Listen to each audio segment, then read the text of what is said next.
Aujourd'hui, nous allons parler des guerres commerciales, des amis, des ennemis, des alliés, et de la façon dont les guerres commerciales nous affectent. Et nous allons également commencer, ou plutôt par la renaissance de l'Argentine. Il y a 100 ans, l'Argentine, ayant adopté une copie de la Constitution américaine, a fait un bond en avant et est devenue le 8e pays au monde en termes de capacité de production. Le niveau de vie a presque atteint celui des États-Unis, de la Suisse et du Royaume-Uni. Et puis le peuple qui vivait 100 fois mieux qu'avant. Mais il enviait les riches, ceux qui étaient plus entreprenants et plus prospères, et il a commencé à voter pour la redistribution, pour prendre et partager. Et le pays s'est plongé dans le socialisme réel, où seuls ceux qui vivaient bien vivaient bien. Derrière les clôtures, seuls les fonctionnaires et les membres du parti au pouvoir vivaient en bien. Tous les autres vivaient pratiquement en dessous du seuil de pauvreté. L'Argentine a déclaré un défaut de paiement sur sa dette publique d'un montant de 132 milliards de dollars. C'était le plus grand défaut de paiement gouvernemental de l'histoire, et il a marqué le début de la Grande Dépression en Argentine. Cela a également entraîné des bouleversements politiques. En 2 semaines, 5 présidents se sont succédés dans le pays. En 2002, le nouveau président Eduardo Duhalde a finalement abandonné l'arrimage du peso au dollar. À long terme, cela aurait rendu l'économie beaucoup plus stable. Mais les conséquences immédiates étaient loin d'être aussi positives. Les Argentins ont en fait perdu 65% de leurs économies à cause de la chute brutale du peso. De plus, la chute du peso a provoqué une inflation massive, car les importations sont devenues beaucoup plus chères. L'inflation cumulée pendant la Grande Dépression en Argentine a atteint environ 80%. Combiné à la perte des économies, cela a entraîné une forte baisse du niveau de vie. Vous avez déjà vu l'image ? Prends aux uns pour donner aux autres. Et n'oublie pas de penser à toi-même. Toujours et partout dans tes crises, slack DS, ça menait à la pauvreté et à la dictature. Soit une junte, soit la populace. En Argentine, comme aujourd'hui au Venezuela, environ 60% de la population vivait, comme on dit, au-delà du seuil de pauvreté, c'est-à-dire des pauvres, en russe. Ils n'avaient pas assez de nourriture pour nourrir leurs enfants, le soir, pas assez d'électricité pour se chauffer, aucune possibilité de commencer à gagner leur vie. Et cela est arrivé à l'un des pays les plus développés et les plus riches du monde. Les oliviers chantent encore des hymnes et des louanges. Au général Péron, à sa femme, qui n'était ni très vertueuse ni très intelligente. Après les Péron, il y eut Kirchner qui a nationalisé l'économie. L'euphorie est restée, et après une brève ascension, la chute a été encore plus terrible et douloureuse. Avec son idéologie gauchiste et populiste, appelée kirchnerisme et inspirée par l'ancien dirigeant argentin Péron, ce président cherchait à centraliser le contrôle de l'économie. Il a nationalisé des entreprises, contrôlé les prix et imposé des taxes élevées sur les importations et exportations. Avec le temps, cela a freiné la croissance économique et l'innovation. L'impression de monnaie par les gouvernements a également entraîné une inflation dépassant les 20%. Lorsque l'épouse de Kirchner, Cristina Fernandez, est devenue présidente en 2007, l'inflation est devenue encore plus incontrôlable à cause de l'impression de monnaie et de la dette publique. Kirchner, selon une bonne vieille tradition, celle qui a pris le pouvoir après son mari pensait que si l'on imprimait beaucoup d'argent et qu'on le distribuait aux gens, alors les gens auraient trop de l'argent. Elle a décidé que tous ceux qui avaient en vécu avant elle étaient tout simplement des idiots et n'avaient pas pensé à une méthode aussi simple pour fournir à la population tout ce dont elle avait besoin. D'ailleurs, elle faisait exactement la même chose que propose Bernie Sanders, Ocasio-Cortez et le rusé Mandami, qui fait semblant d'être naïf et veut sauver le monde du manque d'argent.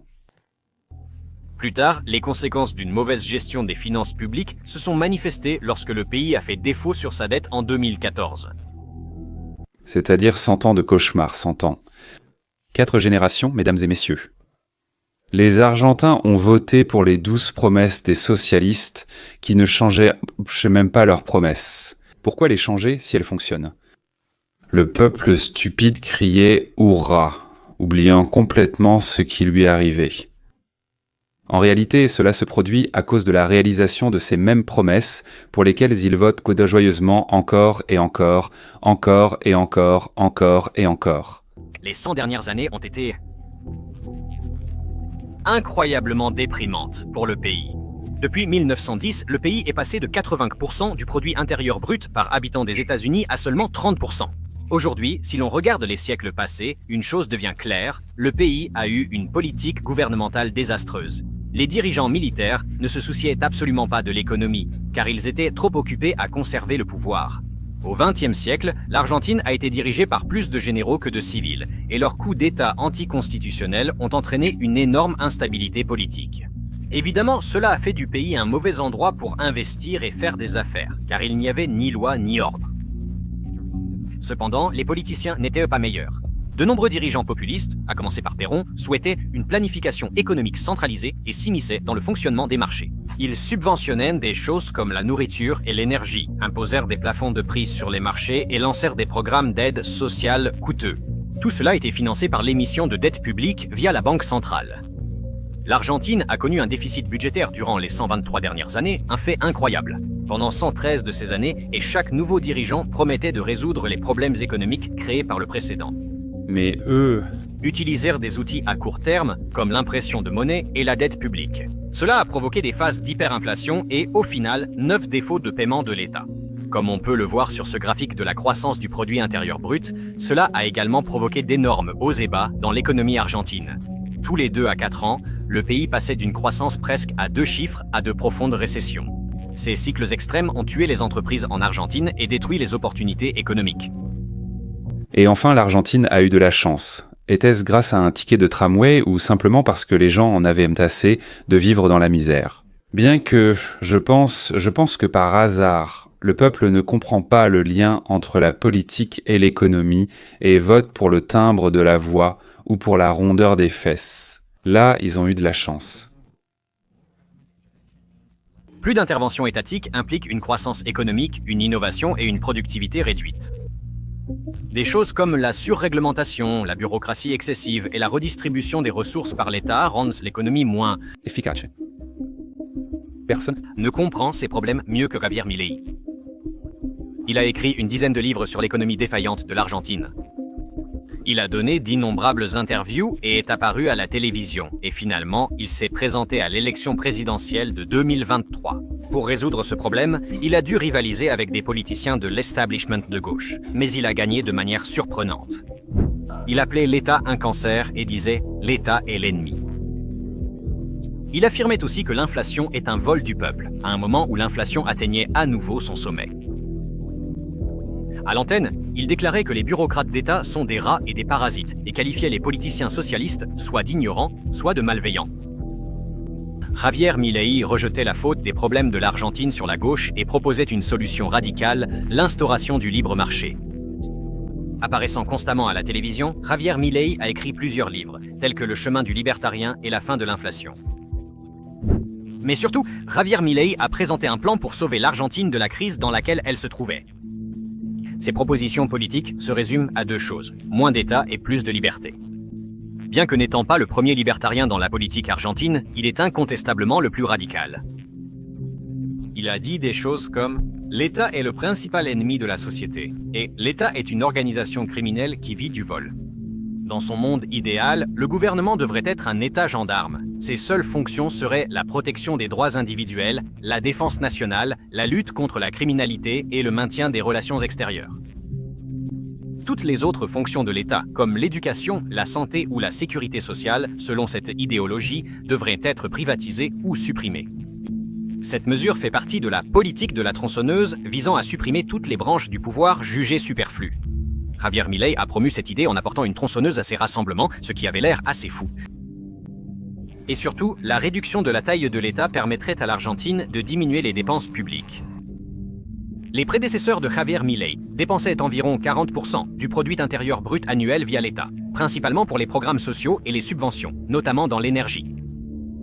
Mais en supprimant tout cela, Javier Milei souhaite, avec le temps, faire baisser ce chiffre à 25%. Avec 40% du budget du pays, Javier Milei a réduit les dépenses de l'État de 25%. C'est une réduction énorme, titanesque, presque impossible des dépenses. Difficile, presque impossible, mais pas impossible. Il est impossible de changer les lois de la nature et la nature humaine, mais le reste, c'est possible. Mais cette approche est une arme à double tranchant.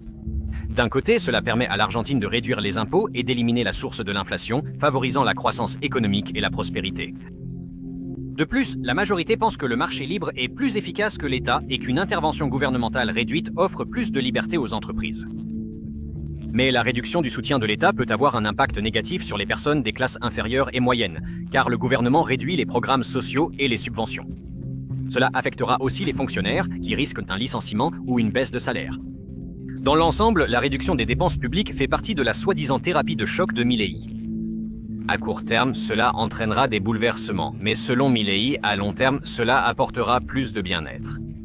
Au final, si les entreprises prospèrent, il y aura des emplois mieux rémunérés et, en général, le niveau de bien-être augmentera. Entre-temps, Milei veut également supprimer la Banque centrale d'Argentine, affirmant que la Banque centrale est une tromperie. Pour être juste, il n'est pas le seul à critiquer la Banque centrale d'Argentine, car elle est étroitement liée au gouvernement argentin. Elle a encouragé l'impression de monnaie, provoquant l'hyperinflation et détruisant le pays. Cependant, la plupart des économistes estiment qu'il vaut mieux avoir une banque centrale indépendante que de ne pas en avoir du tout. Selon la théorie économique moderne, les banques centrales sont essentielles pour stabiliser l'économie. Ceci est rendu possible par le monopole d'émission monétaire et la détermination des taux d'intérêt.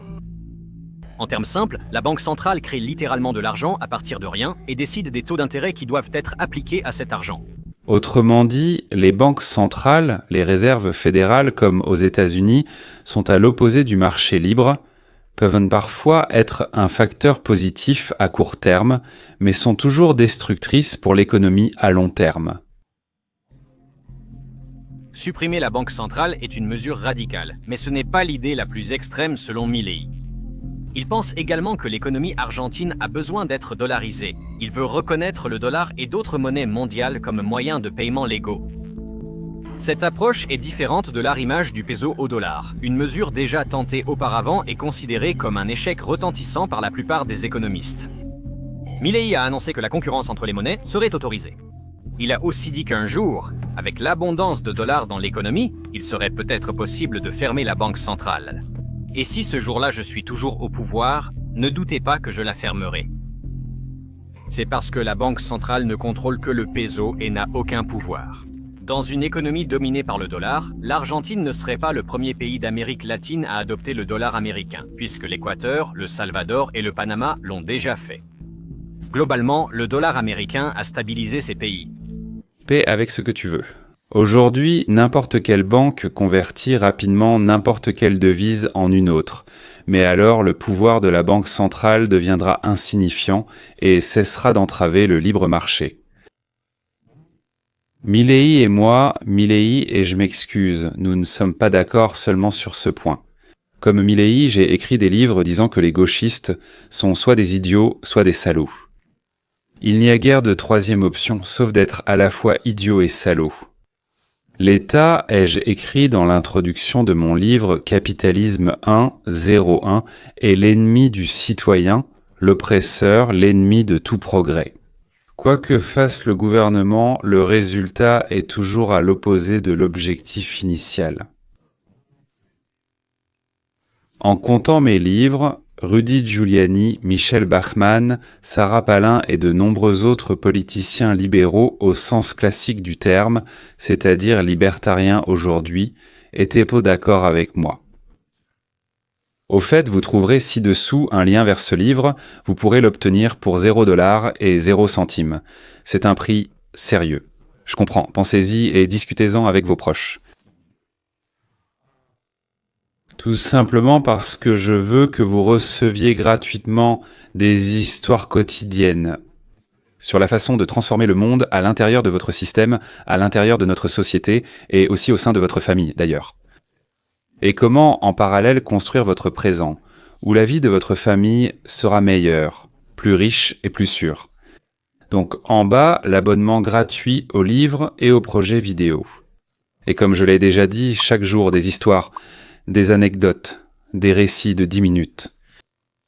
Et Vermilei n'a pas seulement préparé la base, il est aussi entré en politique, il a gagné et il scie la branche sur laquelle se sont installés les gauchistes, les socialistes, les fascistes, les collectivistes. Il est très critique envers la gauche. Beaucoup le qualifient d'homme politique d'extrême droite.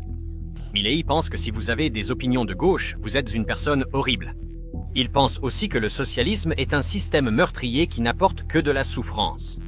Dire cela du communisme est généralement acceptable, mais le dire du socialisme est radical. En accord avec d'autres mouvements de droite, Milei a également affirmé que le changement climatique est un mensonge socialiste et que l'idéologie du genre est du marxisme culturel. D'accord.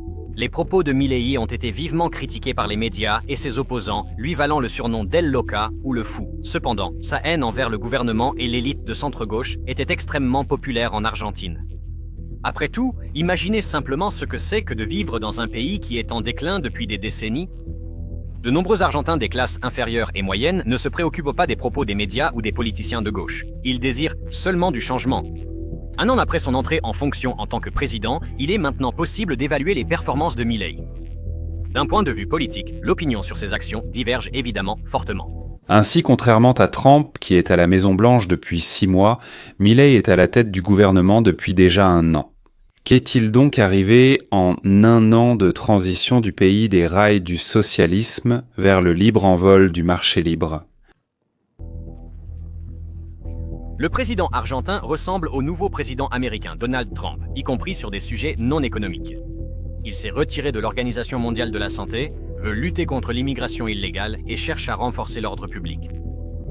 Il a aussi supprimé plusieurs ministères, dont celui des femmes, du genre et de la diversité. Il a également lancé une guerre contre le wokisme, qu'il qualifie de cancer à éradiquer. Toutes ces mesures font de Javier Milei une figure très controversée et polarisante. Certains dans la société l'adorent, d'autres le détestent. Pourtant, le taux d'approbation de Milei reste à un niveau respectable. 1 an après son entrée en fonction, son taux d'approbation était supérieur à celui des 2 présidents précédents. Cela est dû à l'économie. Contre toute attente, l'Argentine connaît un succès économique incroyable, malgré la baisse des dépenses publiques. La correction de l'économie était la principale promesse de Javier Milei, et il a tenu parole. Milei a déclaré « Nous assurons déjà le meilleur gouvernement de l'histoire de l'Argentine ».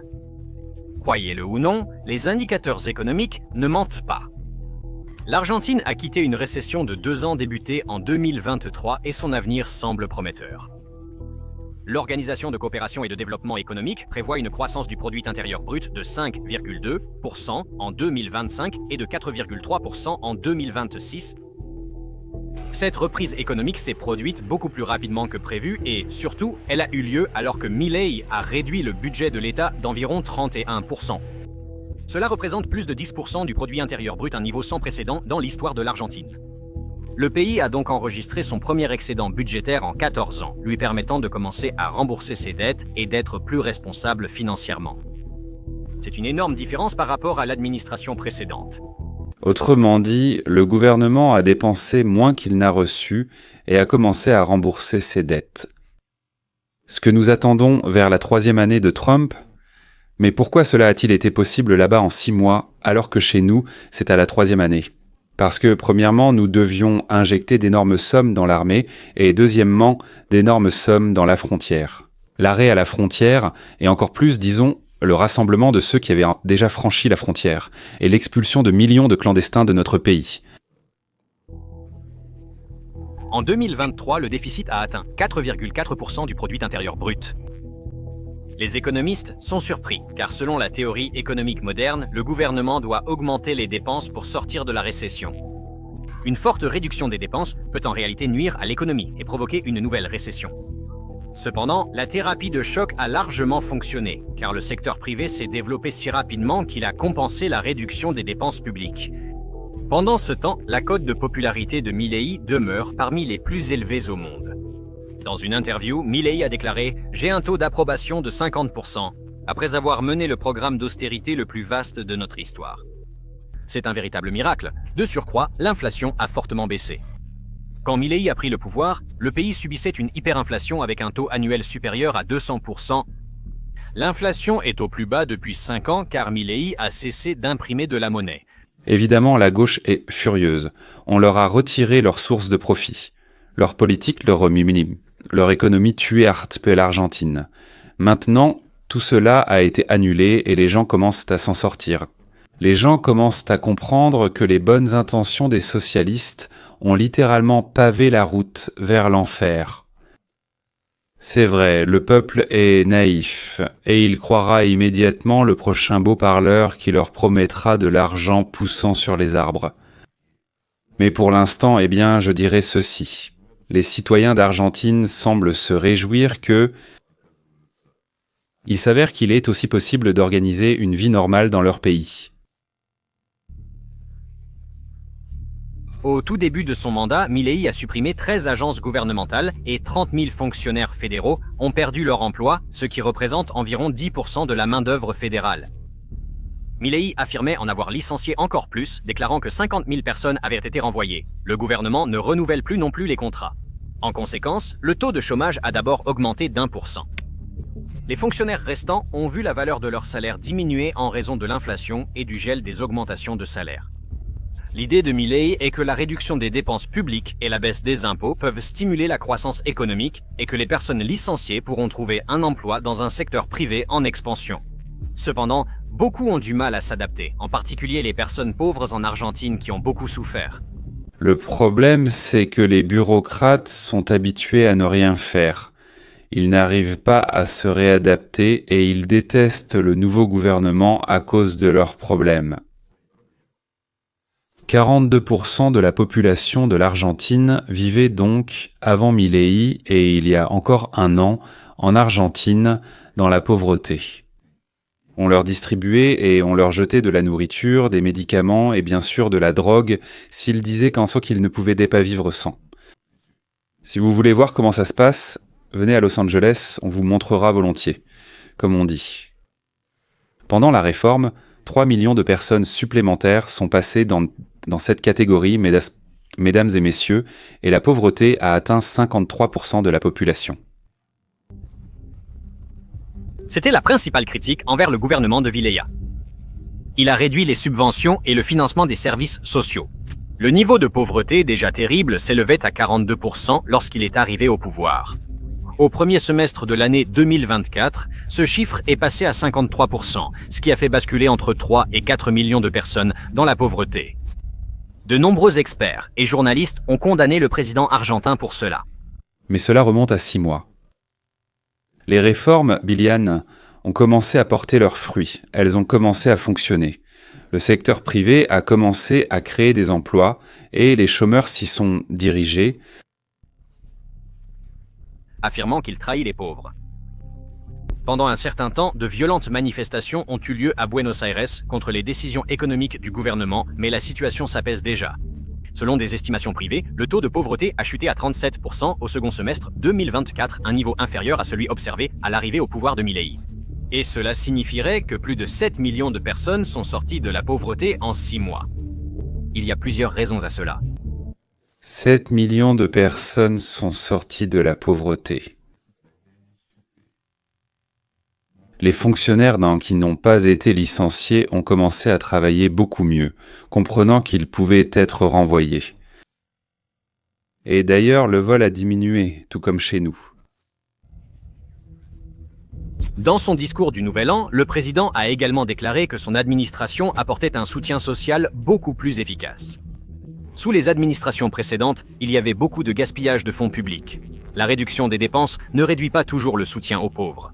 Cependant, le programme économique de Milei ne consistait pas seulement à réduire les dépenses publiques. Il visait également à accroître la liberté économique en réduisant les obstacles bureaucratiques. Le président a déclaré que son administration avait abrogé plus de 900 règlements, soit environ 3 par jour. Sur le marché locatif, ça a été un grand succès. Le gouvernement a arrêté d'intervenir. Et en conséquence, les loyers ont diminué de 40% en termes réels et l'offre de logements à louer à Buenos Aires a augmenté de 300%. Ce n'est qu'un exemple de la façon dont une réduction de la réglementation étatique peut conduire à une plus grande prospérité économique. Vous comprenez ce qui s'est passé. Ils ont supprimé le contrôle des loyers ainsi que l'inspection et la surveillance gouvernementale de la location de logements. Encore plus, Les gens ont cessé de s'inquiéter qu'il serait impossible d'expulser quelqu'un qui ne paie pas, et ils ont commencé à louer leurs appartements. Autrement dit, Timoche, il y a eu plus d'appartements à louer, la location est redevenue concurrentielle et les loyers ont baissé de 40%. En ce qui concerne les impôts, Milei prévoit de faire la même chose que ce que Trump a commencé, à savoir réduire les impôts en allégeant progressivement la charge fiscale des citoyens argentins. Le président souhaite être financièrement responsable et il est difficile de réduire les impôts tout en sortant du déficit public, mais Milei a promis de commencer à baisser les impôts dès cette année, ce qui aidera les consommateurs et le secteur privé. À terme, il veut réformer complètement le système fiscal pour le rendre beaucoup moins complexe. Il veut qu'il ne reste pas plus de 6 types d'impôts en supprimant 90% des impôts existants. Cela simplifiera la gestion des affaires en Argentine et réduira la bureaucratie malgré le caractère radical de ses idées. Milei n'a pas encore tenu toutes ses promesses, comme la suppression de la banque centrale et la dollarisation de l'économie.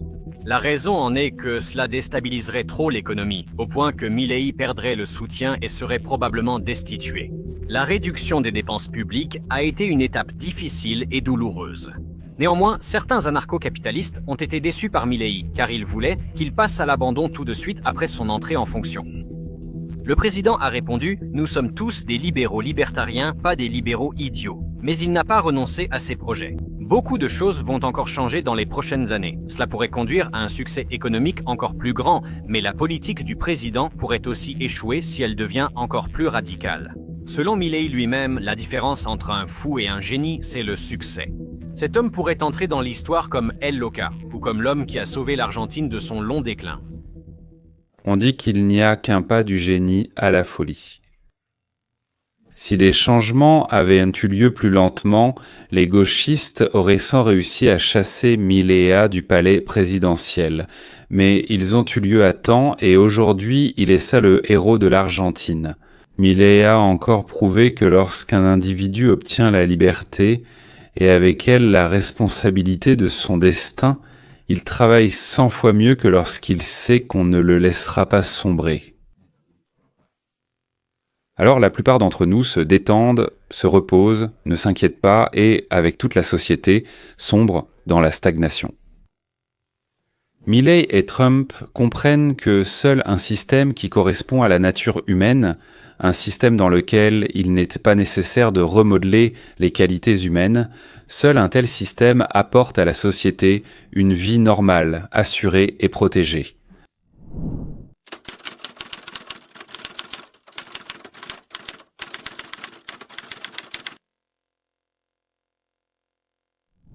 Comme nous nous en souvenons, un certain nombre de pays n'autorisent pas les produits américains, utilisant des barrières tarifaires, limitant simplement ou inventant toutes sortes de paramètres selon lesquels les Américains ne peuvent pas importer leurs produits dans ces pays. C'est une pratique courante au Japon, en Corée du Sud, au Canada et dans l'Union européenne.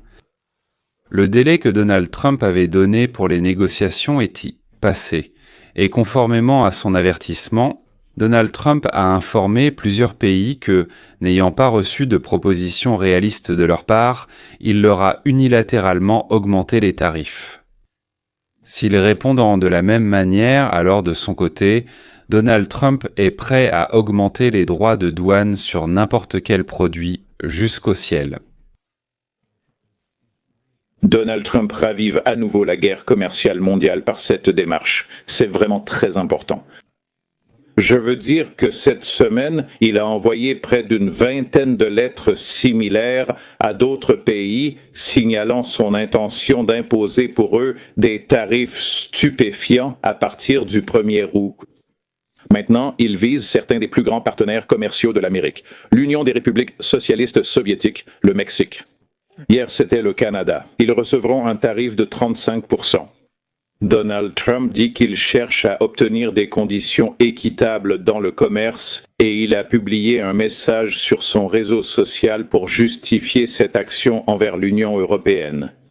Je vais vous lire un petit extrait. Veuillez comprendre que ces tarifs sont nécessaires pour corriger des années de politiques tarifaires et non tarifaires injustes, ainsi que des barrières commerciales qui ont conduit à d'importants déficits commerciaux insoutenables. Concernant les États-Unis, Pourquoi donc l'Europe, le Mexique et le Canada ont-ils crié au scandale en parlant de guerre commerciale ? Pendant des décennies, ils n'ont pas laissé entrer nos marchandises. Quand nous avons exigé la levée des restrictions, en disant que sinon nous imposerions des restrictions sur leurs produits.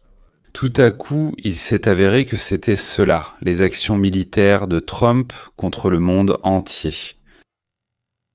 Mais Trump ne veut pas seulement des chances égales, il pense aussi que cela ne peut pas continuer ainsi, car cela menace notre prospérité et notre sécurité. Ce déficit représente une menace sérieuse pour notre économie et, en fait, pour notre sécurité nationale. L'Union européenne a tenté d'élaborer une sorte d'accord commercial préliminaire avec lui, un accord de principe qui pourrait servir de base à des négociations plus détaillées à l'avenir. Le Mexique et le Canada négociaient aussi avec lui. Devinez quoi? Donald Trump ne semble pas être intéressé. Plus tôt cette semaine, lors d'une réunion télévisée du cabinet des ministres, il a dit « Regardez, une lettre, ça veut dire un accord. Une lettre, ça veut dire un accord. » Et il a poursuivi « Nous avons 200 pays, nous ne pouvons pas rencontrer 200 pays. » C'est trop chronophage, c'est trop compliqué.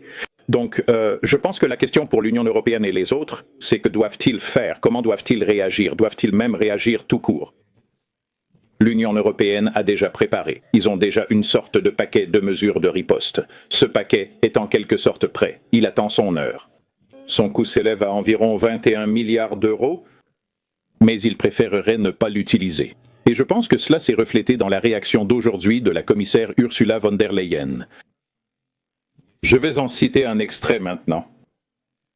Elle a déclaré que l'introduction de 30% de droits de douane sur les exportations de l'Union européenne perturberait les chaînes d'approvisionnement transatlantiques essentielles, ce qui nuirait aux entreprises, aux consommateurs et aux patients des deux côtés de l'Atlantique. Nous restons prêts à poursuivre le travail sur l'accord jusqu'au 1er août.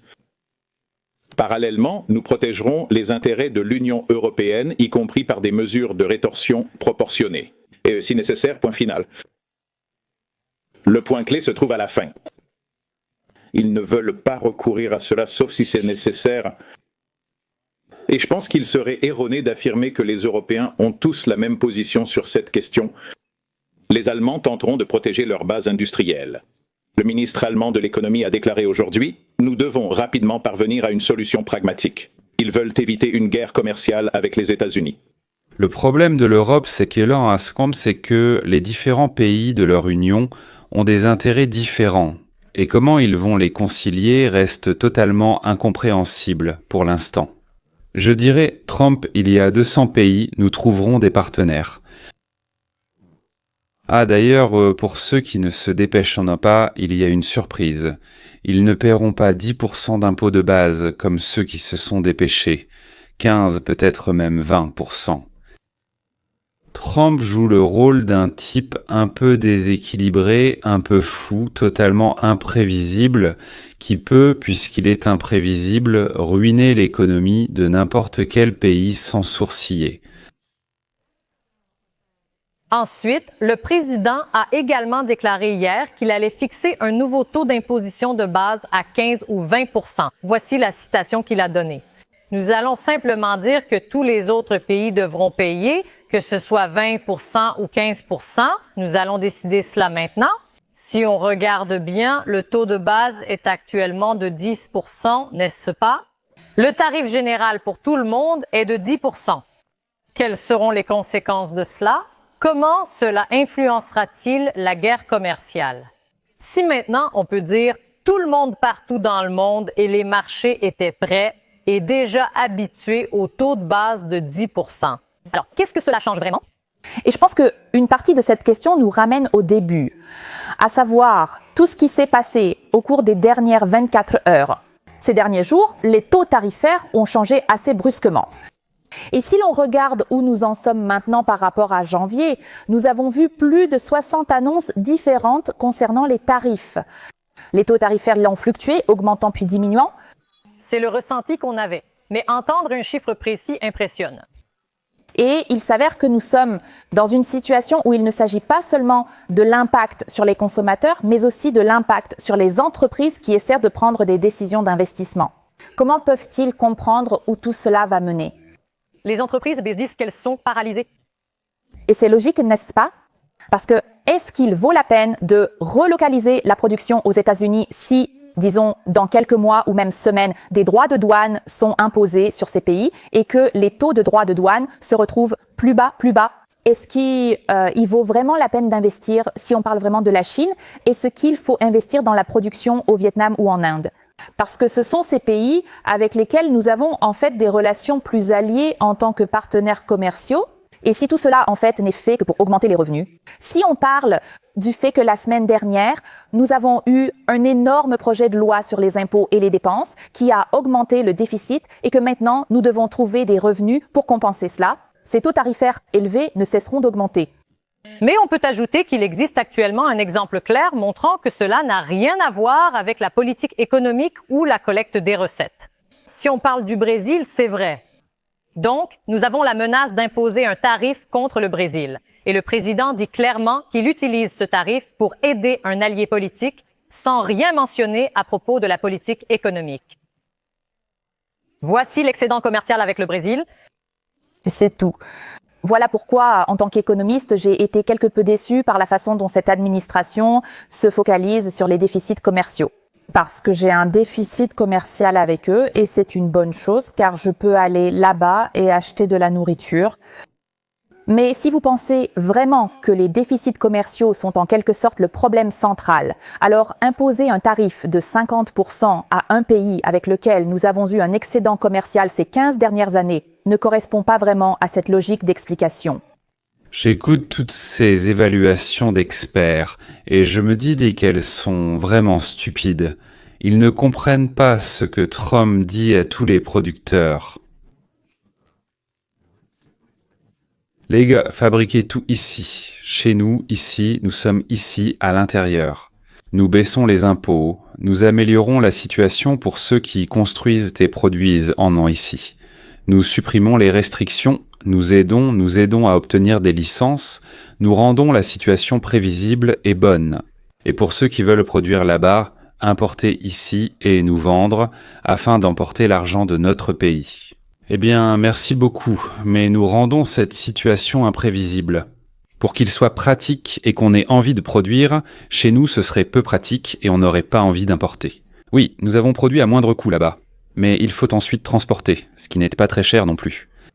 D'accord, mais ensuite il y a la frontière où, comme on dit, on va vous refiler ça. Et puis, disons, s'il s'agit de voitures, les personnes qui achètent une voiture assemblée à 70% fabriquée aux États-Unis bénéficient d'une déduction fiscale. Une déduction sur le revenu. Pour être plus précis, on m'a déjà fait remarquer quelque part, je traduis automatiquement de l'anglais. Alors, messieurs, en réalité, tout est très simple. Venez chez nous, investissez chez nous, employez nos ouvriers, utilisez nos ressources, profitez de tout ce que nous avons. Si vous voulez emporter tout ça ailleurs ensuite, nous vous aiderons grandement pour le transport. Mais si vous voulez agir autrement, alors que quelqu'un d'autre vous aide. Et nous, de temps en temps, nous mettrons quelques petits bâtons dans les roues. Eh bien, alors, pourquoi 15-20 ? Eh bien, c'est comme ça. C'est parce que vous avez décidé que vous pourriez gérer 10%, mais qui vous a dit qu'il y aurait toujours 10% ? Peut-être 15, peut-être 20. Ou alors, demain, je pourrais dire 197,75%. Alors, qu'en pensez-vous ? Donc ne réfléchissez même pas, investissez ici, sinon... Qu'est-ce qu'il m'énerve, tous ces experts en Organisation mondiale du commerce.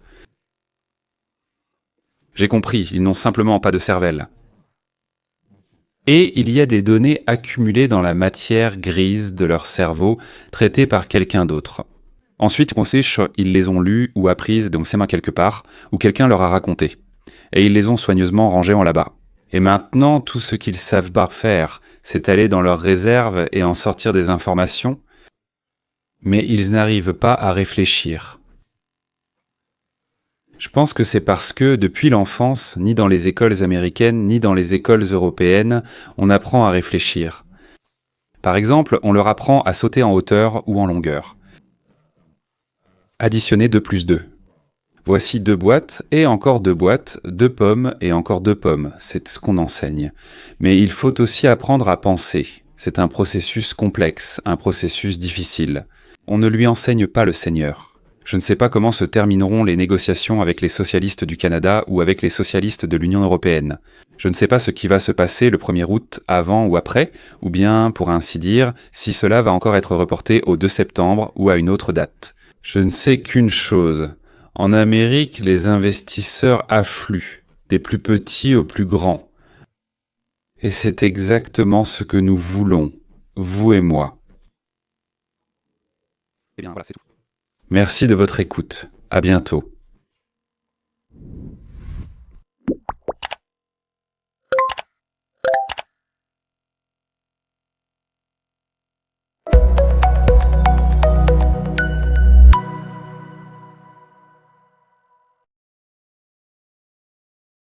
Sous-titres réalisés par